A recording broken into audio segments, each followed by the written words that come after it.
بزرگان ملت، معزز سامعین، حاضرین و ناظرین و شاہدین و جالسین،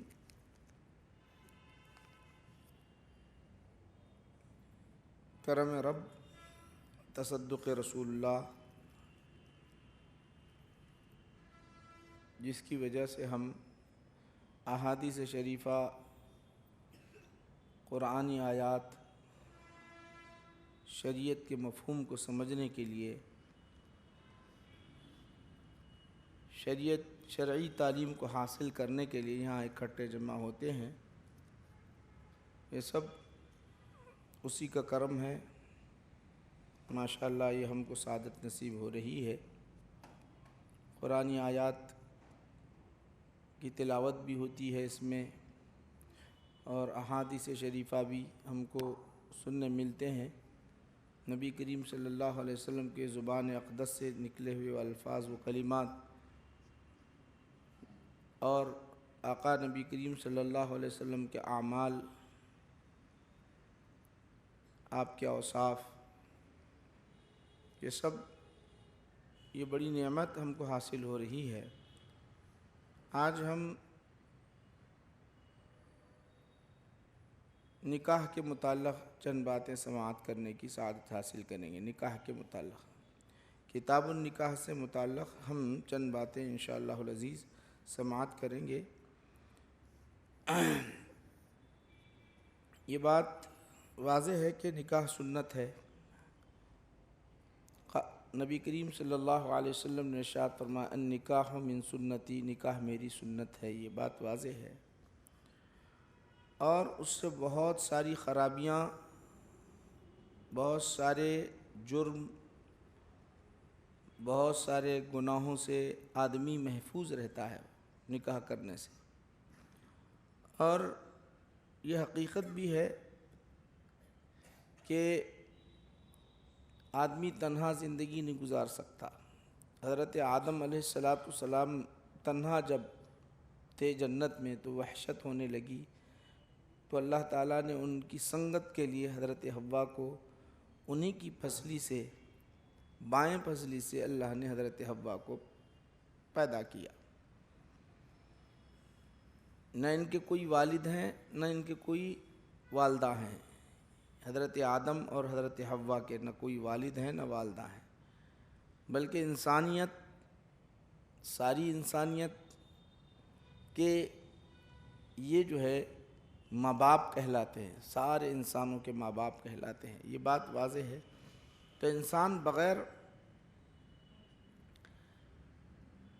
جو ہے کیا کہتے ہیں تنہائی، اکیلا رہنے میں وہ سکون میسر نہیں کرتا، اکیلا رہنے میں سکون نہیں میسر کرتا، اس کو نہیں ملتی، اور شریعت نے اس کا جو ہے ایک معاملہ بیان کر دیا، کہہ دیا کہ تم نکاح کر لو۔ اور جب حضرت آدم علیہ السلام اور حضرت حوا علیہ السلام جب دنیا میں آئے تو پھر 1 سال کے بعد یہاں پر ملے، ماشاءاللہ زندگی بیتتی رہی۔ مگر سب سے پہلے آپ کو بتانا چاہتا ہوں کہ دنیا میں سب سے پہلا اگر کوئی فتنہ ہوا ہے تو عورت کا ہی فتنہ ہے۔ دنیا میں سب سے پہلا اگر کوئی فتنہ ہوا ہے، قرآن کریم میں اللہ سبحانہ و تعالی ارشاد فرما رہا ہے، 6 پارے کے اندر، سورہ مائدہ کے اندر آپ کئی مرتبہ سن چکے ہیں اور سنتے آ رہے ہیں۔ پہلا فتنہ جو ہوا وہ کس کا ہے؟ وہ جو ہے عورت ہی کے خاطر ہوا فتنہ، عورت ہی کے خاطر خاص کر۔ کس طرح؟ سن لیجئے کہ اللہ سبحانہ و تعالیٰ قرآن کریم میں بیان کر رہا ہے وَاتْلُ عَلَيْهِمْ نَبَأَ ابْنَيْ آدَمَ بِالْحَقِّ إِذْ قَرَّبَا قُرْبَانًا فَتُقُبِّلَ مِنْ أَحَدِهِمَا وَلَمْ يُتَقَبَّلْ مِنَ الْآخَرِ قَالَ لَأَقْتُلَنَّكَ إِنَّمَا يَتَقَبَّلُ اللَّهُ مِنَ الْمُتَّقِينَ۔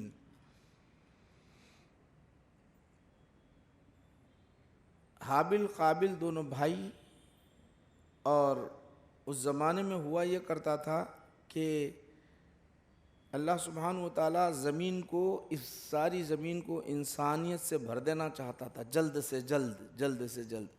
تو تو حضرت حوا کو صبح میں 2 بچے پیدا ہوتے، شام میں 2 بچے پیدا ہوتے۔ وہ اس طرح ہوتا ہے کہ صبح کا لڑکا شام کی لڑکی سے اور شام کی لڑکی صبح کے لڑکے سے اس طرح نکاح ہوتا تھا۔ یہ اللہ کی مشیت ہے، اللہ سبحانہ و تعالیٰ چاہتا ہے۔ تو ہوا یہ، حابل و قابل دونوں صبح شام کے تھے۔ ان کے ساتھ جو قابل کے ساتھ جو لڑکی تھی بڑی خوبصورت تھی، مگر نکاح جائز نہیں تھا اس کے لیے، قابل کے لیے، اور حابل کے ساتھ جو تھی وہ خوبصورت نہیں تھی۔ تو اب ذرا غور کرو کہ لڑائی جب ہو گئی تو دونوں نے کیا کیا، فیصلہ کیا کیا جائے۔ فیصلہ اس طرح ہو کہ اللہ کے دربار میں جو ہے کیا کیا جائے، اللہ کے دربار میں ہم صدقہ پیش کریں گے۔ اب قبول ہو جائے تو سمجھ لو کہ تم کر لے سکتے ہو، نکاح کر لے سکتے ہو۔ تو قبول حابل کا ہوا، قابل کا نہیں ہوا۔ تو اب قابل کو غصہ آیا۔ کس لیے غصہ آ رہا ہے؟ دیکھیے غور کرو، غصہ اس لیے آ رہا ہے کہ اس کی مشیت، اس کے ارادے کے مطابق اس کا نکاح نہیں ہو رہا ہے۔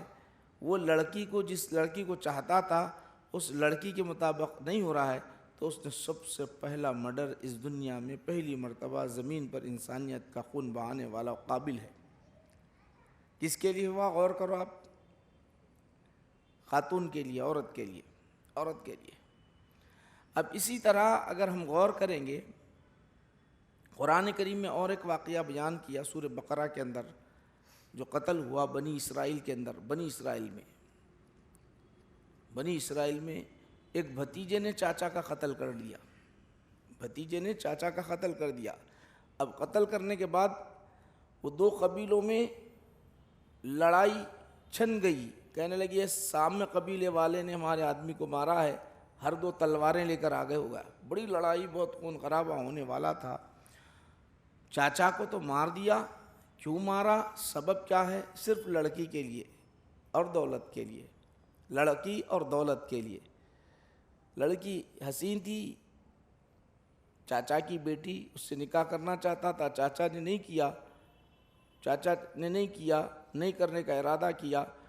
تو اس نے کیا کیا، چاچا کو اس لیے مارا کہ اس کے مال پر بھی قابض ہو جائے اور بچی سے نکاح کر لے، اس غرض سے کر دیا۔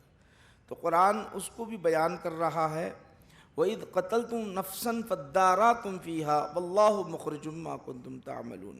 تم نے ایک نفس کو قتل کر دیا اور ایک دوسرے کی طرف ڈھکیل رہے تھے۔ تم کہتے تھے کہ تمہارے قبیلے والے نے، انہوں نے کہا کہ تمہارے قبیلے والے نے۔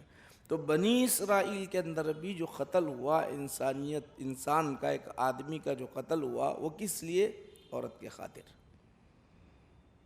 عورت کے خاطر۔ یہ ساری باتیں آپ کے ذہن میں آ گئی۔ تو اب میں آپ کو یہ مقدمے کے طور پر بتانا چاہتا ہوں، آسان، تاکہ آپ کے ذہن میں بیٹھ جائے آج کا مضمون۔ آج ہمارے معاشرے میں، بہت زیادہ ہمارے معاشرے کی جو بڑی خرابی، سب سے بڑی خرابی جو ہے آج ہم دیکھ رہے ہیں، بالخصوص دکن کے علاقے میں بہت ساری بچیاں اپنے گھروں میں بیٹھی ہوئی ہیں۔ جانتے ہیں نکاح نہیں ہو رہا ہے، اسباب کیا ہے، سبب کیا ہے؟ نکاح نہیں ہو رہا ہے، لڑکیوں کا بھی نہیں ہو رہا ہے، لڑکوں کا بھی نہیں ہو رہا ہے۔ نہ لڑکیوں کا ہوتا ہے نہ لڑکوں کا ہوتا ہے، دونوں بھی بیٹھے ہوئے ہیں، اور جس کی وجہ سے کتنی خرابیاں لازم آ رہی ہیں جانتے ہو آپ؟ بچے اور بچیاں زنا کی طرف مائل ہو رہے ہیں، ان کی نسل برباد ہو رہی ہے، نسل برباد ہو رہی ہے۔ اور جن کے ماں باپ، جس بچی کے، نوجوان بچی کے ماں باپ پر جو گزر رہا ہے، وہ اتنا سخت مرحلہ گزر رہا ہے، وہ بیان سے باہر ہے، وہ بیان سے باہر۔ وہ بیچارہ ضعیف ہر جگہ گھومتا ہے کہ کسی طرح میری بچی کی شادی ہو جائے، مگر نکاح نہیں ہو رہا ہے بعض بچیوں کا، بلکہ اکثر تعداد آج بہت زیادہ میجارٹی ویسی چل رہی ہے۔ غور کرو آپ، معاشرہ بہت برباد، یہاں تک کہ آپ جانتے ہو کہ ماں باپ اب نا امید ہو کر کیا کرتے ہیں، خاموش چھوڑ دیتے ہیں بچیوں کو۔ جب چھوڑ دینے کے بعد ہوتا یہ ہے کہ اور بڑی خرابی کیا ہو رہی ہے، سب سے بڑی خرابی، اور اس سے زائد ہماری بچیوں کے تعلقات غیر مسلموں سے ہو جا رہے ہیں، اور غیر مسلم تو یہی چاہ رہے ہیں کہ کسی طرح ان کو اپنے پھندے میں پھانس لے، اپنے جال میں پھانس لے۔ یا بجرنگ دل ہو یا BJP کے RSS کے ہو، ان کا نظریہ یہ ہے کہ کسی مسلمان بچی سے تم نکاح کر لو کسی طرح۔ اب جب بچیاں آزاد ہو جائیں، گھر سے نکل کر چلے جائیں، بچیوں کی نکاح نہ ہونے لگ جائے، عمریں بڑھنے لگ جائے، خواہشات جب دل میں جنم لیتے ہیں تو اب اس کو روکنا ذرا مشکل ہو جاتا ہے، فطری چیزیں ہیں، روکنا مشکل ہو جاتا ہے۔ تو ایسے سمے میں ہوتا یہ ہے کہ وہ کچھ نہ کچھ غلطی کر بیٹھتی ہے، یا بچہ غلطی کر بیٹھتا ہے، بچہ غلطی کر بیٹھتا، تو ایک معاشرہ پورا کا پورا ہمارا بگڑ رہا ہے، خاندان چلا جا رہا ہے، خاندان چلا جا رہا ہے، گناہوں کے دلدل میں پھنستے چلے جا رہے ہیں۔ اس کے اسباب کیا ہیں؟ اس کے اسباب اللہ کے رسول صلی اللہ علیہ وسلم نے پہلے ہی بیان فرما دیے، نبی کریم صلی اللہ علیہ وسلم۔ اگر آقا نبی کریم صلی اللہ علیہ وسلم کی بات کو اگر آج ہم مان لیں تو یہ ہمارا معاشرے کی خرابی نہیں ہو سکتی ہماری۔ نبی کریم صلی اللہ علیہ وسلم نے ارشاد فرمایا، قربان جائے آقا نبی کریم صلی اللہ علیہ وسلم کے الفاظ پر، کیا الفاظ ہیں، کیسا احاطہ آپ نے فرمایا۔ نکاح ہوتا ہے تو 4 چیزوں کی وجہ سے ہوتا ہے۔ حضرت ابو ہریرہ کہتے ہیں رسول پاک علیہ السلام ارشاد فرماتے ہیں کہ کسی بھی عورت سے اگر نکاح کیا جاتا ہے تو 4 چیزوں کی وجہ سے ہوتا ہے۔ تنکح المرأة، عورت کا نکاح ہوتا ہے لأربع، 4 چیزوں کی وجہ سے۔ دیکھیے کیسا احاطہ ہے، آپ نے فرمایا لمالہا، آدمی کیا کرتا ہے، عورت جس بچی سے نکاح کرانا ہو، اگر اس کے ماں باپ ہوں یا وہ خود کرنا چاہتا ہے تو وہ پہلے دیکھتا ہے کہ اس کے پاس مال ہے کیا، وَلِحَسَبِهَا، دوسرا یہ دیکھتا ہے کہ اس کا خاندان ہے کیا، وَلِجَمَالِهَا، اس کا حسن جمال ہے کیا، چوتھا یہ کہ وَلِدِينِهَا، دین کو دیکھتا ہے۔ یہ 4 چیزوں کی وجہ سے عورت سے نکاح ہوتا ہے۔ پھر اللہ کے رسول صلی اللہ علیہ وسلم نے ایک جملے میں جو ارشاد فرمایا وہ لکھنے کا ہے، فَاظْفَرْ بِذَاتِ الدِّین، حضور نے فرمایا تم کامیاب ہو جاؤ، دین والی سے نکاح کرا کے کامیاب ہو جاؤ۔ تربت یداک، حضرت ابو ہریرہ رضی اللہ عنہ سے فرمایا کہ تمہارے ہاتھ غبار آلود ہو جائے، مطلب یہ ہے کہ دیکھو اگر تم اس کے علاوہ دوسری سمت جانا چاہتے ہو تو تمہاری ہاتھ غبار آلود ہو جائے۔ تو اللہ کے رسول صلی اللہ علیہ وسلم نے 3-4 چیزوں کو جو بیان فرمایا، فرمانے کے بعد ایک چیز کام میں آنے والی ہے۔ تو آج ہم اس چیز کو چھوڑ رہے ہیں جس میں کامیابی ہے، اس کو چھوڑ رہے ہیں اور دوسری چیزوں کو لے رہے ہیں۔ سب سے بنیادی خرابی یہ ہے ہماری۔ آج ہمارے پاس سب سے پہلے کوئی بھی سوال کرے گا، لڑکے کی جانب سے ہو یا لڑکی کی جانب سے ہو، تو سب سے پہلے اس کے مال کو دیکھے گا، وہ مال کتنا ہے اس کے پاس، اس کے بعد اس کے حسن کو دیکھے گا، اس کے جمال کو، حسن کو دیکھے گا، پھر اس کے خاندان کو دیکھے گا، خاندان تیسرے نمبر پر، پہلے مال، حسن، جمال، اس کے بعد خاندان۔ نہ اس بچی کے متعلق ہم یہ سوال کرتے ہیں کہ یہ قرآن کی تلاوت کرنے والی ہے، قرآن و احادیث شریفہ سے واقف ہے، شریعت کا کچھ علم اسے آتا ہے، شریعت کی پابند ہے، 5 وقت کی نماز پڑھتی ہے، ہاں اس کا عقیدہ کس طرح ہے، یہ قادیانی ہے یا اور کوئی جو ہے عقیدے سے غلط عقائد سے تعلق رکھنے والی ہے، اس بارے میں سوال ہوتا ہی نہیں، اس بارے میں سوال ہوتا ہی نہیں، کچھ بھی نہیں ہوتا۔ سب سے پہلا سوال بچی کہاں تک پڑھی، عمر کیا ہے۔ بلکہ افسوس تو یہ ہے کہ آج اتنا معاشرہ خراب ہو گیا، اس بچی کے لیے ہوتا یہ ہے کہ اس کے بالوں کو دیکھتے ہیں، اس کو چلا کر دیکھتے ہیں، اس کو لباس چینج کر کے دیکھتے ہیں، اس کو جو ہے اس کے ہاتھوں کو دیکھتے ہیں، ہر جگہ یعنی کوشش کی جا رہی ہے کہ ایسا کہ ہر چیز دیکھ رہے ہیں، مگر دین کے بارے میں کوئی ٹٹولرا نہیں ہے، دین کے بارے میں شریعت کی پابند ہے نہیں، اس کا عقیدہ ہے کہ نہیں، غور کرو آپ۔ تو اب معاشرہ خراب ہوگا نہیں، کون ہے اس کے ذمہ دار؟ حضور کیا فرمائے، دین دیکھو ہم کیا دیکھ رہے ہیں، دین دیکھو ہم کیا دیکھ رہے ہیں، غور کرو آپ۔ بنیادی بات یہاں بیٹھنے والوں، اور یہ جو ہمارا جو آج کا جو درس جو محفوظ ہو رہا ہے وہاں تک میری بات پہنچ رہی ہے تو سن لو، بالخصوص دکن کے اندر یاد رکھو کہ ہماری بچیاں ایسی عمر کو پہنچ چکی ہیں، اب ان کی عمریں بڑھاپے کی طرف آ رہی ہیں، جوانی ختم ہو رہی ہے اور بڑھا کی طرف آ رہی ہے، مگر نکاح نہیں ہو رہا ہے، نہیں معلوم کتنی خرابیاں کن کن بچیوں کے ساتھ، کن کن بچوں کے ساتھ ہوئی، ہم ذکر بھی نہیں کر سکتے اس کے بارے میں، کیا کیا خرابیاں ہوئی، اس کے ذمہ دار کون؟ اس کے والدین، اس کے ذمہ دار کون؟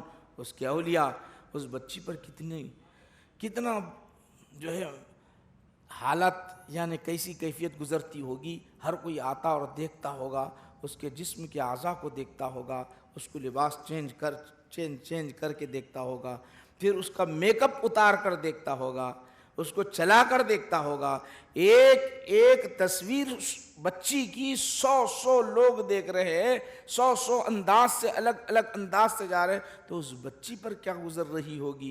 10 لوگ جا کر دیکھے اور ریجیکٹ کر دیے تو اس بچی پر کیا گزر رہی ہوگی؟ اندازہ کرتے ہو آپ؟ اندازہ لگا سکتے ہیں ہم؟ آج معاشرے کی اصلاح کے بارے میں ماشاءاللہ جلسے تو کر رہے ہیں بہت، کیا ہے وہاں پہ بڑا جلسہ ہو رہا ہے، بڑا جلسہ ہو رہا ہے، اس بچی پر کیا گزر رہی ہوگی؟ اندازہ کر سک رہے ہیں ہم؟ وہ نوجوان، اور وہ جو ہے بچے کے متعلق ہم جو تلاش کرتے ہیں، اب بچہ تلاش کر رہے ہیں کیسا ہو، کار ہے بچے کے پاس، سوال، مکان بلڈنگ ہے، سوال، باہر رہتا ہے تو ویزا ہے لے جانے کا، رکھنے کا، ساتھ میں کوئی ویزا ہے، وہ سب کچھ ہونے کے بعد پھر اور سوال کیا ہوتا ہے؟ بھائی کتنے ہیں، بہنیں کتنے ہیں؟ بھائی کتنے ہیں، بہنیں کتنے ہیں؟ تو اب وہاں ریجیکٹ کیسا ہو رہا ہے جانتے ہو؟ 2 بھائی ہیں، 3 بھائی، نہیں کیسا، میری بچی کیسے جا سکتی ہے؟ 2 بھائی اور 2 بہنیں ہیں تو اکلتا ایک ہے تو چلو ہم دینے کے لیے تیار ہیں، کوئی دوسرا کوئی ہے نہیں، چلو اکلتا ایک ہے، مال مل جائے گا، بہت اچھی بات ہے، دولت ساری کی ساری دولت، غور کرو آپ ذرا، جبکہ اللہ کے رسول صلی اللہ علیہ وسلم نے ارشاد فرمایا تزوج الودود الولود، تم ایسی خاتون کے ساتھ، ایسی بچی کے ساتھ نکاح کراؤ یا کرو جو خوب بچے جننے والی، بچے دینے والی ہو، کیوں؟ آقا ارشاد فرماتے ہیں تاکہ محشر میں تمہاری میجارٹی بڑی ہو تو میں فخر کر سکوں، ہم کیا انتخاب کر رہے ہیں؟ اکلتا ایک ہے کہ دیکھو 2 ہے تو نہیں دینے، غور کرو آپ، نہ آپ نے اس کا مذہب پوچھا، نہ اس کا عقیدہ پوچھا، نہ اس کے شریعت کے متعلق سوال کیا، وہ نمازی ہے یا نہیں پوچھا، کچھ نہیں پوچھا، کتنا کماتا ہے، یہاں تک کہ میرے پاس ایسے بھی واقعات پیش آئے، ایسے واقعات صرف اور صرف پاکٹ منی نہ دینے کی وجہ سے، بچہ ماہانہ 20,000 کی پاکٹ منی نہ دینے کی وجہ سے خلا اور طلاق ہو گیا، خلا اور طلاق، آج وہ بچی تڑپ تڑپ کر رو رہی ہے، کاش میں سوال نہ کرتی تو میرا خلا اور طلاق نہیں ہوتا۔ خواہشات ذرا غور کرو، ہمارے خواہشات کیسے کیسے بڑھے۔ حضور نے کیا فرمایا؟ لجمالہا، ٹھیک ہے جمال دیکھو کون انکار کر رہا ہے، حسن دیکھو کوئی بات نہیں ہے، خاندان دیکھو کوئی بات نہیں ہے، مال دیکھو کوئی بات نہیں، مگر ہم نے جو ٹھیکہ بنائے رکھا ہے، جو اصل چیز کو چھوڑ دیے، اس کی وجہ سے خرابی کیا آتی ہے جانتے ہو؟ دین کو چھوڑ دیے ہے تو خرابی کیا ہوتی ہے؟ خرابی ہوتی ہے کہ جس بچے کے لیے ہم اچھا چاہتے تھے، کیا چاہتے تھے؟ کہ ہمارا بچہ اچھا رہے، اس کی زندگی سکون والی اور اچھی بچی ہو، جو انتخاب کرے تھے، ہمارا غلط انتخاب ہونے کے بعد ہوتا کیا ہے؟ جب وہ دینداری سے، دین سے ناواقف رہتی ہے تو ہوتا یہ ہے کہ اس کے خواہشات بلند ہونے لگتے ہیں۔ گھر میں تھکا ماندہ آپ کا بیٹا آتا ہے تو اس سے سوال کرتی ہے کہ چلو مجھے لے کر چلو۔ گھر میں آپ کا بیٹا اگر آتا ہے کما کر تو کہتی ہے کہ چلو اتنا پیسہ ہمیں دے دو. گھر میں آپ کا بیٹا جب کما کرا وہ کام کر کے آتا ہے تو سوال کرتی ہے کہ آج مجھے شاپنگ کے لیے جانا ہے, پیسے دے دو. جب یہ حالات ہوتے ہیں تو ایک ایک دن اس کا ایسا بیتتا ہے, ایسا گزرتا ہے, ایسا گزرتا ہے, اس کے تانوں کی وجہ سے, اس کی تانوں کی وجہ سے, اس کے خواہشات کی وجہ سے, اس کے چاہنے کی وجہ سے, اس کے مانگ کی وجہ سے, اس کے دولت کی طرف جانے کی وجہ سے, دنیا کی طرف جانے کی وجہ سے, دنیا کی لالچ کی وجہ سے جب وہ اندر داخل ہوتا ہے تو کاش میں نے جو ہے اپنا مکان یہ چینج کر لیا ہوتا تو کتنا اچھا ہوتا. جو جنت بننی چاہیے تھی اس خاتون کی وجہ سے جہنم ہے. گھر پہنچنے کے لیے ڈر ہوتا ہے کہ اندر داخل ہوں تو کیا مطالبہ کرے گی بیوی, کیا مانگے گی بیوی, کون سی چیز مانگے گی, ہیبت طاری ہو جانے لگتی ہے اس پر. اسی لیے اللہ کے رسول صلی اللہ علیہ وسلم نے ارشاد فرمایا خواتین تم صدقہ کرو, صدقہ کرو, میں کثرت کے ساتھ جہنم میں تمہیں دیکھ رہا ہوں. کیوں کہ تم جو ہے نافرمان ہوتی ہو, اپنے شوہر کی نافرمان ہوتی ہو, جہنم میں دیکھ رہا ہوں. تو ایسی بچی کا انتخاب ہم کریں, ایسی بچی کا انتخاب ہم کریں جسم میں اچھی ہو, دولت میں اچھی ہو, نسب میں اچھی ہو, مگر دین میں کچھ نہ ہو. تو سن لو تم اپنے بچے کو ہلاکت کی طرف ڈال رہے ہو, انتخاب تمہارا غلط ہو رہا ہے, ہلاکت کی طرف ڈال رہے ہو. پہلے سب سے پہلا سوال یہ ہو کہ دین کیا ہے, عقیدہ کیا ہے, مذہب کیا ہے, نمازی ہے یا نہیں, حلال کھاتا ہے یا نہیں, حرام کی غذا ہے یا شرابی ہے, یہ کون سی غلط عادتیں ہیں, یہ سوال پہلے ہونے چاہیے. اگر یہ نہیں ہے تو آپ اپنے سن لو آپ اپنے لیے بہت بہت بہت نقصان اور خسارے میں ڈال رہے ہیں اپنی زندگی, اپنی بچوں کو اور بچیوں کو. آج ہمارا معاشرہ اسی وجہ سے بگڑا. آج کیا حالت ہیں وہ اندرونی واقعات آپ اچھی طرح واقف ہیں, اچھی طرح یہاں پر بیٹھنے والے اچھی طرح عمر رسیدہ تو اچھی طرح جانتے ہیں, اخبارات میں ٹیلی ویژن میں ہر چیز آتی ہے. میں صرف پیغام پہنچانا چاہ رہا ہوں آپ کو, پیغام یاد رکھو کہ اس کی طرف ہمارے لیے غور کرنا ضروری ہے, ورنہ نہیں تو آج ہمارے لیے بہت نقصان ہے. نکاح ہمارے پاس کیا ہو گیا کہ, اور دوسری بیماری یہ ہوتی ہے, سب سے زیادہ بیماری بچے کو چوستے ہیں جب بوڑھا ہونے کے قریب ہوتا ہے, جب نکاح کراتے ہیں. پڑھا دیا, ڈاکٹر بنایا, انجینئر بنا دیا, انجینئر بنا دے, ڈاکٹر بنا دیے, باہر بھیجا دیتے ہیں بچے کو. ابھی اگر شادی میں کرا دوں گا تو یہ اپنی بیوی کو لے کے چلے جائے گا. باہر سے وہ بیچارہ رات دن محنت کرتے ہوئے پیسہ جو بھیجاتا ہے سب پورا کا پورا یہاں پہ ہماری وہ بہنیں پورا کا پورا ختم کر دیتی ہیں, پورا کا پورا ختم کر دیتی ہے. جب اس کے بعد بیٹے کی شادی کے لیے انتخاب, بہو کا انتخاب, تب بھی یہ ان کی غرض یہ ہوتی ہے کہ بہو یہاں رہے اور بیٹا باہر رہے, ساری دولت یہاں پر میرے پاس آئے, وہ خرچ کرتا چلا جائے. یہ ایک بڑی خرابی ہمارے اندر آئی. نکاح کا مقصود اور فوت ہو گیا سارا. وہ بیچارہ 30-35 سال کی عمر تک پہنچتا ہے, بیوی کے ساتھ نہیں رہتا, بیوی کے ساتھ نہیں رہتا ہے. اب گناہ ہوں گے نہیں ہوں گے, انہیں ادھر انہیں ادھر, انہیں ادھر انہیں ادھر. نکاح ہونے کے بعد یاد رکھ لو رسول پاک علیہ السلام نے ارشاد فرمایا, اگر بیوہ ہو جائے تو اس کے لیے نکاح میں تاخیر نہ کرو, اس کے نکاح میں تاخیر نہ کرو. حضرت عمر فاروق رضی اللہ تعالیٰ عنہ کی صاحبزادی حضرت حفصہ رضی اللہ عنہا کہ شوہر کا انتقال جنگ بدر یا جنگ احد میں ہو گیا تو حیران تھے, والد تھے, پریشان ہو گئے, اب میں کس سے نکاح کراؤں. تو انہوں نے سب سے پہلے کیا کیا جانتے ہو, حضرت عثمان غنی رضی اللہ عنہ کے پاس گئے, جا کر کہنے لگے میری بچی سے تم نکاح کر لو. حضرت عثمان غنی خاموش رہے. ادھر سوال یہ کر رہے ہیں میری بچی سے نکاح کرو. اس کے بعد انہوں نے کیا کیا, حضرت عمر نے حضرت ابو بکر کے پاس آ کر کہنے لگے تم میری بچی سے نکاح کرو. کتنی بے چینی ہے, ذرا دیکھو غور کرو, کتنی بے چینی ہے. کیوں, کہیں میری بچی کے قدم ڈگمگا نہ جائیں. حضور نے ارشاد فرمایا نکاح کے اندر بیوہ ہے تو پہلے نکاح کی طرف, یہاں نکاح کرانے کے بعد نکاح کرانے کے بعد ماں باپ کیا کرتے ہیں، اپنے بیٹے کو ادھر رکھتے ہیں اور بیٹی کو یہاں، بہو کو یہاں رکھتے ہیں، تاکہ بہو سے کام لے اور جو ہے اس کی دولت لوٹتے رہے۔ یہ ہمارا قانون بن گیا۔ ادھر بچہ گناہ میں دلدل میں پھنسا ہوا، ادھر وہ بچی تو گناہ کے دلدل میں پھنسی ہوئی، اس کے ذمہ دار کون؟ ایک مجبوری الگ بات ہے، مجبوری ہے الگ بات ہے۔ مجبوری، میں یہ نہیں کہہ رہا کہ اس کی تنخواہ اتنی نہیں ہے، نہیں لے جا سکتا، ایک الگ چیز ہے۔ بیوی اجازت دے رہی باہر جانے کی، وہ الگ چیز ہے۔ مگر اکثریت ہمارا جو ذہن بن چکا ہے، یہ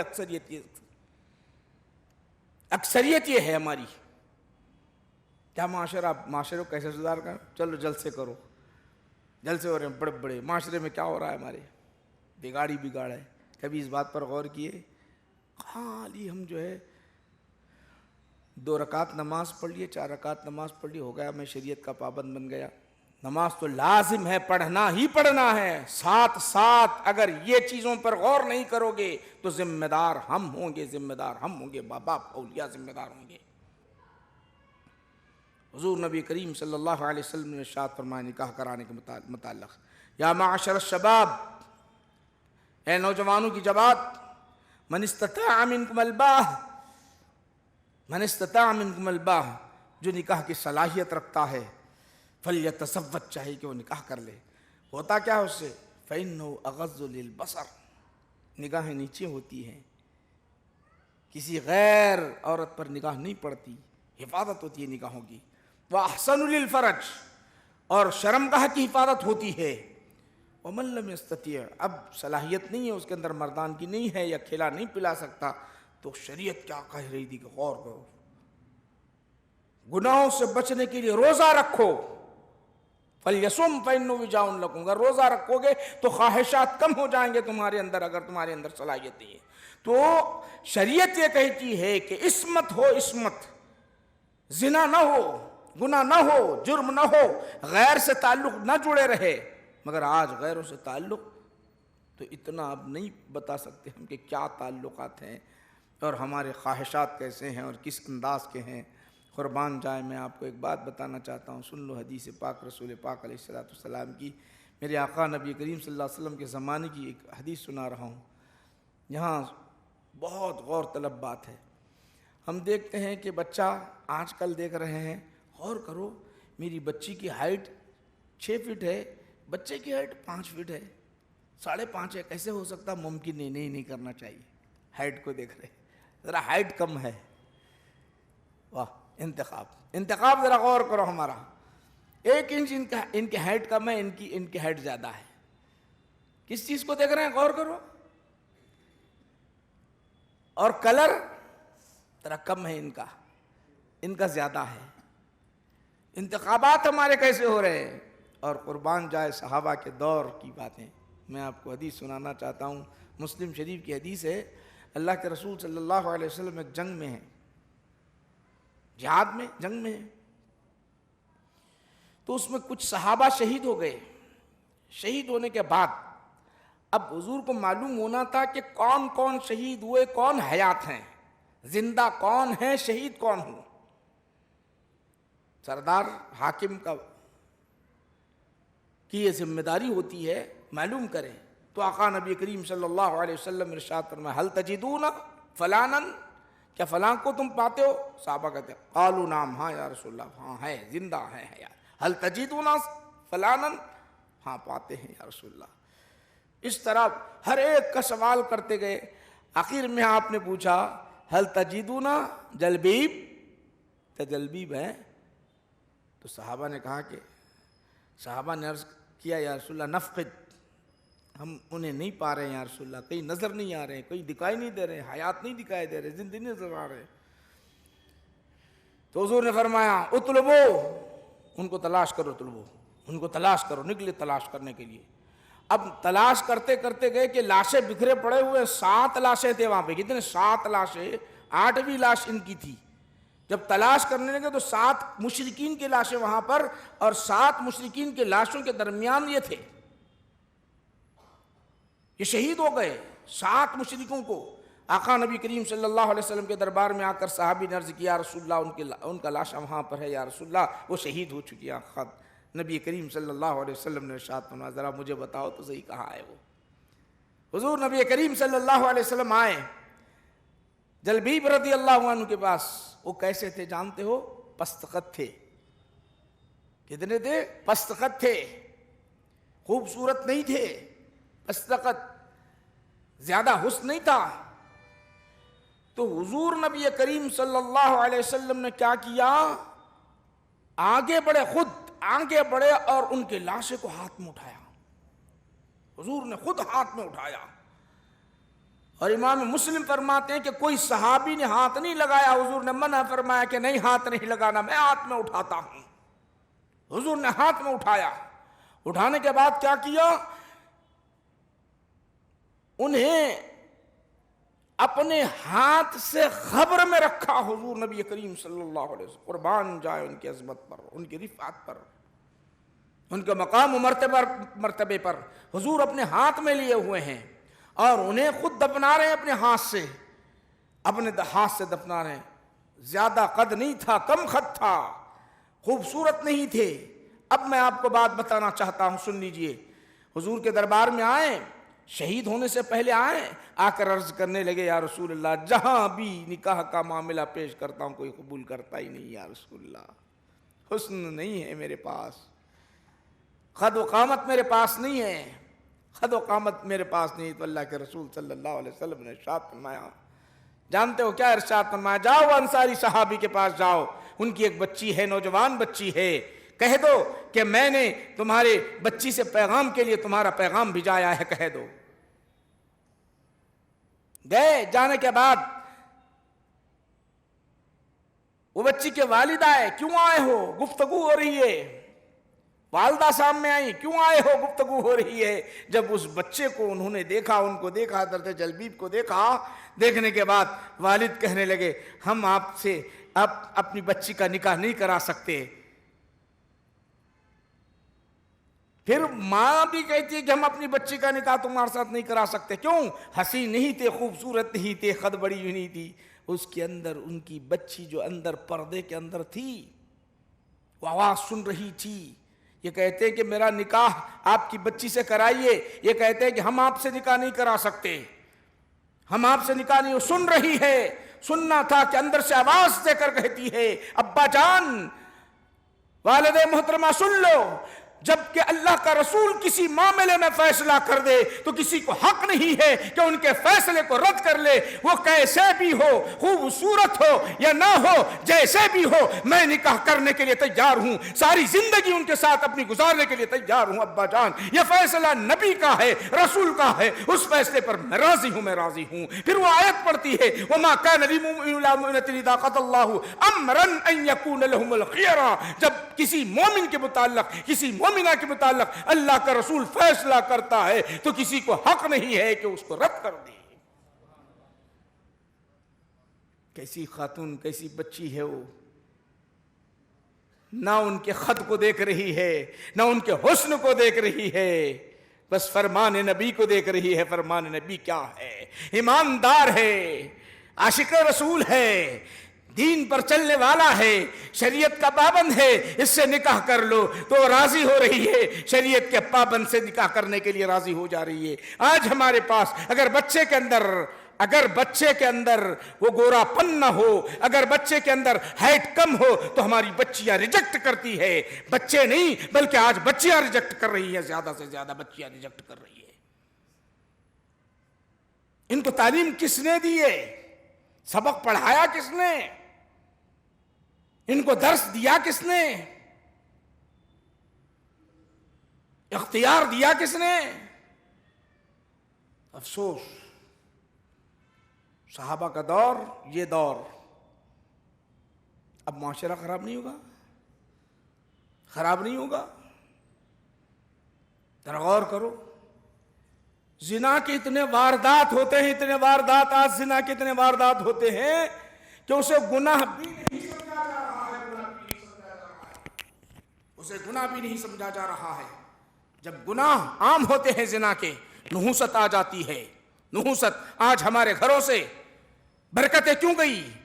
آج ہمارے گھروں سے برکتیں کیوں گئی؟ سکون کیوں چلا گیا, راحت کیوں چلے گئی؟ سبب یہ ہے کہ ہم اپنے ہاتھوں سے اپنے غلط گڑھے کھود رہے ہیں, ہم خود اس کے اندر واقع ہوتے چلے جا رہے ہیں. بچی نوجوان ہوتے ہی, بالغ ہوتے ہی پہلی فکر کرے دیندار بچہ انتخاب کر کے نکاح کرا دے, نہیں فکر ہے اس بات کی. اس کے برابر ہماری بچی ڈاکٹر ہے تو ڈاکٹر ہی ملنا چاہیے فکر, ہماری بچی انجینئر ہے تو انجینئر ہی ملنا چاہیے.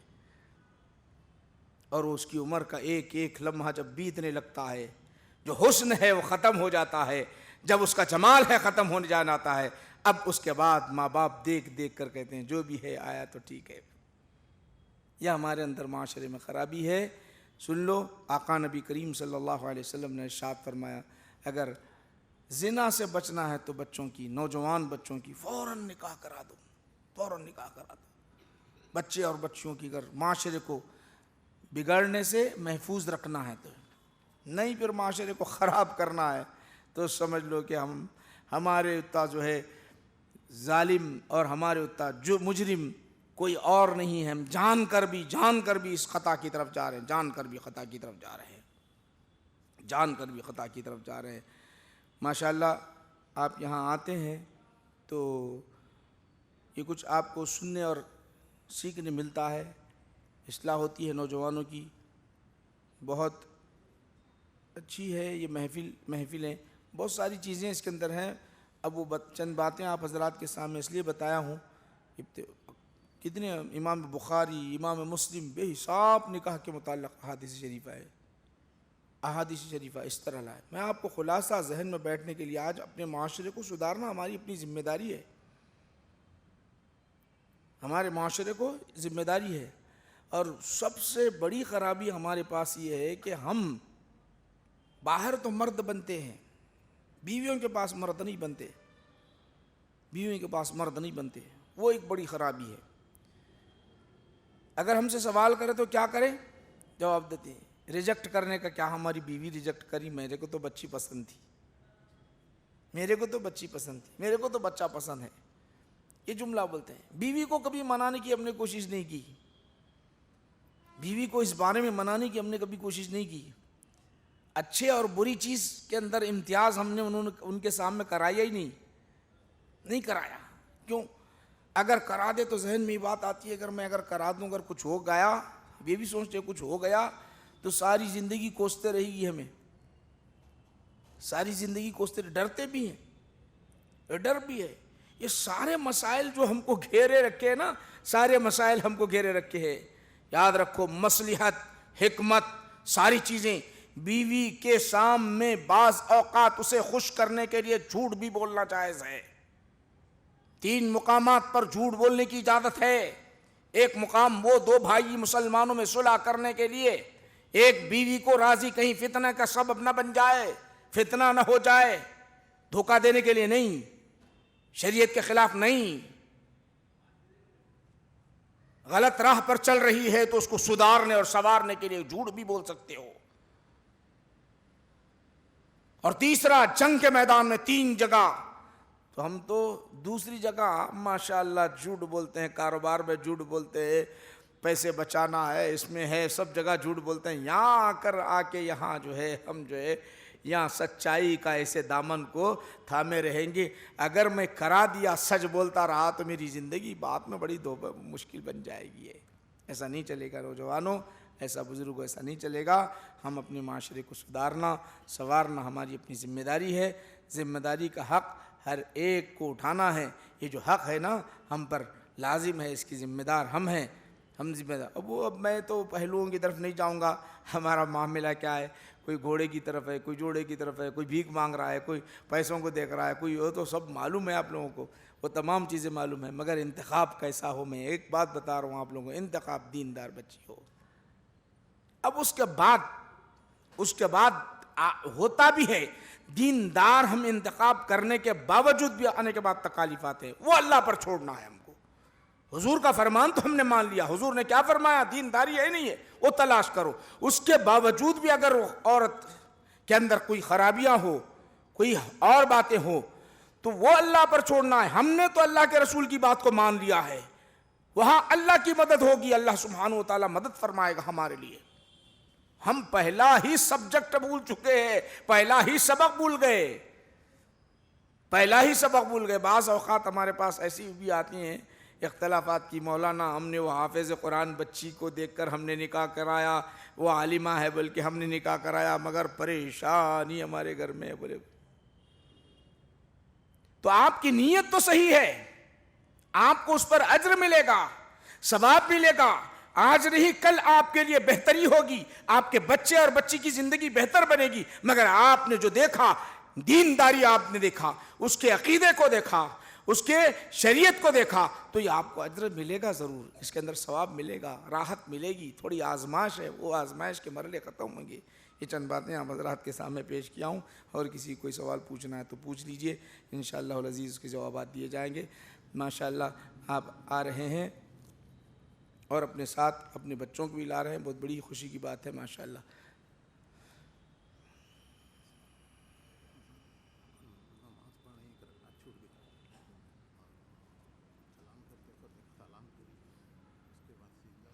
ہاں سمجھ گیا، چلیے۔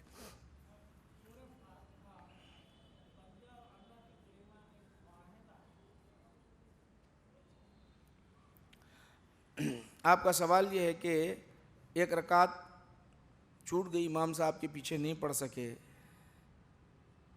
تو اتفاق سے سلام بھی پھیر دیے، یاد نہیں، بھول کر سلام بھی پھیر دیے، تو کیا کرنا چاہیے؟ کیا سجدہ سہو کرنا چاہیے؟ کیا پوچھنا چاہ رہے ہیں وہ؟ سوال ان کا ہے، ایک رکعت چھوٹی ہو، 2 رکعت چھوٹی ہو، 3 رکعت چھوٹی ہو، جو بھی رکعت چھوٹی، تو سلام پھیر دیا، تو یاد رکھو کہ جب تک اپنا سینہ قبلے سے نہیں پھیرے اور کسی سے آپ بات نہیں کرے تو فوراً اٹھ کر کھڑے رہنا، فوراً اٹھ کر کھڑے رہنا۔ سلام بھی پھیر دیے، تو ابھی اب خروج عن الصلاۃ نہیں ہوا آپ کا، تو اب ہوگا کیا؟ اب ٹھہرنا اور اپنی 1 رکعت چھوٹی ہوئی نماز پڑھ لینا، کیونکہ بعض وقت ہوتا نا بھائی السلام علیکم ورحمۃ اللہ علیہ، امام کے ساتھ پھر رہتے، اب دوسرے بھی پڑھتے، بازوں میں نہیں پڑھ رہا، میں نہیں پڑھا، میری 1 رکعت گئی کی یاد آتا تھا، بعض میں اس کی بھی گئی، میری بھی گئی، میرے کو یاد آ جائے، جب آیا تو ٹھہر جانا فوراً، اور اس پھر اثرے سے 4 رکعت یا 3 رکعت پڑھنے کی ضرورت نہیں ہے۔ اب کا سوال یہ ہے کہ سورہ فاتحہ، حضرت ابو ہریرہ رضی اللہ عنہ سے روایت ہے کہ سورہ فاتحہ بندے اور اللہ کے اندر منقسم ہے، وہ آدھا سورہ فاتحہ۔ اب دیکھو، الحمدللہ رب العالمین، تمام تعریف اللہ کے لیے، الرحمن الرحیم، کون؟ وہ اللہ جو رحمان، بڑا مہربان، نہایت رحم کرنے والا، مالک یوم الدین، قیامت کے دن کا مالک ہے، ایاک نعبد، اب یہ مالک یوم الدین تک جو ہے نا سب اللہ کی تعریف ہو رہی ہے، اب یہاں سے بندے کا شروع ہوتا ہے، ایاک نعبد، اب ہم کہتے ہیں ایاک نعبد و ایاک نستعین، اے اللہ ہم تیری عبادت کرتے ہیں اور تجھی سے مدد مانگتے ہیں، یہاں سے بندے کا، اوپر تک اللہ کی تعریف، الحمدللہ رب العالمین، تمام تعریف اللہ کے لیے ہے، الرحمن الرحیم، بڑا مہربان نہایت رحم کرنے والا، مالک یوم الدین، قیامت کے دن کا مالک ہے۔ اب یہاں سے دعا دیکھیں، ایاک نعبد و ایاک نستعین، اے اللہ ہم تیری عبادت کرتے ہیں اور تجھی سے مدد مانگتے ہیں، اہدنا الصراط المستقیم، ہمیں سیدھا راستہ چلا، صراط الذین انعمت علیہم، وہ راستہ چلا جس پر تو نے انعام کیا، وہ راستہ چلا، علیہم غیر المغضوب علیہم ولا الضالین، وہ راستہ نہ چلا جس پر تیرا غضب ہوا ہے، نہ چلا، گمراہوں کا راستہ نہ چلا۔ یہ آدھا اوپر کا حصہ اللہ کی ثنا، اللہ کی تعریف اللہ کے لیے، نیچے کا جو آدھا حصہ ہے ایاک نعبد، سے بندے کی اللہ کے دربار میں درخواست، مانگ، دعا ہوتی ہے۔ اور کسی کوئی سوال؟ اللہ کے دربار میں دعا ہے کہ پروردگار عالم ہماری اس محفل و مجلس کو قبول فرما، ہم سب کے گناہوں کو معاف فرما، اے اللہ ہماری پریشانیاں جتنی بھی ہیں مولا، سب پریشانیوں کو دور فرما دے، جو بیمار ہیں اس محفل میں انہیں شفا عطا فرما، جو پریشان حال ہے ان کی پریشانی کو دور فرما دے، جو قرض میں ڈوبے ہوئے ہیں ان کے قرض کی ادائیگی غیب سے صورت شکل پیدا فرما، اے اللہ جن کی بچوں کی شادیاں نہیں ہو رہے مولا، ان بچے اور بچوں کی شادیوں کے اہتمام فرما دے، اے اللہ جو بے روزگار ہیں انہیں روزی کا ذریعہ عطا فرما، ہمیں دین پر استقامت عطا فرما، فلسطین کے مسلمانوں کی جان کی مال کی عزت کی آبرو کی حفاظت فرما۔ اے اللہ ہماری دعا کو جلد قبول فرما۔ اے اللہ جب سے ہم یہ بیٹھے تیرے باتیں سننے کے لیے، قرآن و حدیث کو سمجھنے کے لیے بیٹھے ہیں مولا، اے اللہ اس محفل کو قبول فرما لے مولا، اس محفل کو قبول فرما لے، اس محفل کے صدقے میں ہماری زندگی میں، عمر میں، روزی میں برکت عطا فرما۔ وصلی اللہ تعالیٰ علی خیر خلق سیدنا محمد و آلہ و اصحابہ اجمعین، والحمد للہ رب العالمین، ما علینا الا البلاغ۔